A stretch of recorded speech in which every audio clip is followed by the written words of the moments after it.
West బెంగాల్లో ఎలక్షన్లు జరగడంతో బంగ్లాదేశ్లో ఉన్నటువంటి నాయకులకు భయం అనేది స్టార్ట్ అయింది. సో ఎంత విచిత్రం అంటే వెస్ట్ బెంగాల్లో గనక ఎన్డీఏ ప్రభుత్వం అంటే బీజేపీ గిట్ట అధికారంలోకి వస్తే సో అక్కడ ఎవరైతే మన బంగ్లాదేశ్కు చెందినటువంటి చాలామంది ముస్లింలు వెస్ట్ బెంగాల్కి వెళ్ళిర్రో సో మళ్ళీ వచ్చినటువంటి బీజేపీ ప్రభుత్వం వాళ్ళను రిటర్న్ పంపిస్తుంది. సో అట్లా పెద్ద ఎత్తున అంటే లక్షల్లో ఉన్నటువంటి బంగ్లాదేశ్కు చెందినటువంటి ముస్లింలు తిరిగి మళ్ళీ బంగ్లాదేశ్కు ఢాకాకు తిరిగి వస్తే సో ఇక్కడ వాళ్ళకు ఆర్థికంగా కావచ్చు అంటే వాళ్ళకు ఉపాధి కల్పించడానికి, ఉద్యోగాలు కల్పించడానికి, నివాసం కల్పించడానికి సో పెద్ద ఎత్తున మనకు ఫండ్స్ అవసరం పడతాయి.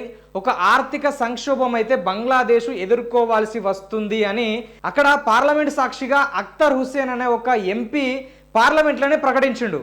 అంటే చెప్పకనే చెప్తుంది ఏంటిదంటే లక్షల సంఖ్యలో బంగ్లాదేశ్లో ఉన్నటువంటి ముస్లింలు అక్కడికి వలస వెళ్తున్నారు. వెస్ట్ బెంగాల్లో లక్షల మంది వలస వచ్చినటువంటి వ్యక్తులు ఉన్నారని చెప్పి బంగ్లాదేశ్ నాయకులే ఒప్పుకుంటున్నారు. సో ఇక్కడ ఏంటంటే బంగ్లాదేశ్లో ఉన్నటువంటి పౌరులకు సరైనటువంటి నివాసం కావచ్చు, ఉపాధి అవకాశాలు కల్పించలేక వాళ్ళను వేరే దేశాలకు పంపిస్తున్నటువంటి సిచ్యుయేషన్. సో దాన్ని ఒప్పుకునుడు పక్కకు పెట్టి మళ్ళీ వెస్ట్ బెంగాల్లో ఏర్పడే ప్రభుత్వం గురించి వీళ్ళు నిందలేస్తున్నారు. ఇప్పుడు గతంలో ఏదైతే ఎస్ఐఆర్ ప్రక్రియ పెట్టినప్పుడు అక్కడ ఉన్నటువంటి టీఎంసీ నాయకులు కావచ్చు, మిగతా విపక్షాలు కావచ్చు చాలా వరకు అయితే వ్యతిరేకించినాయి. సో ఇప్పుడు 91 లక్షల మంది ఓటర్ల జాబితా నుంచి తీసివేయడం జరిగింది.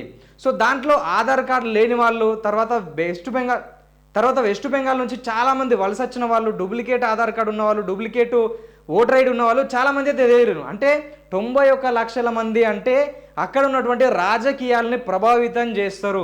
సో ఆ ఉద్దేశంతో ఎలక్షన్ కమిషన్ ఎస్ఐఆర్ ప్రక్రియ నిర్వహించింది దాదాపు 8 రాష్ట్రాలలో.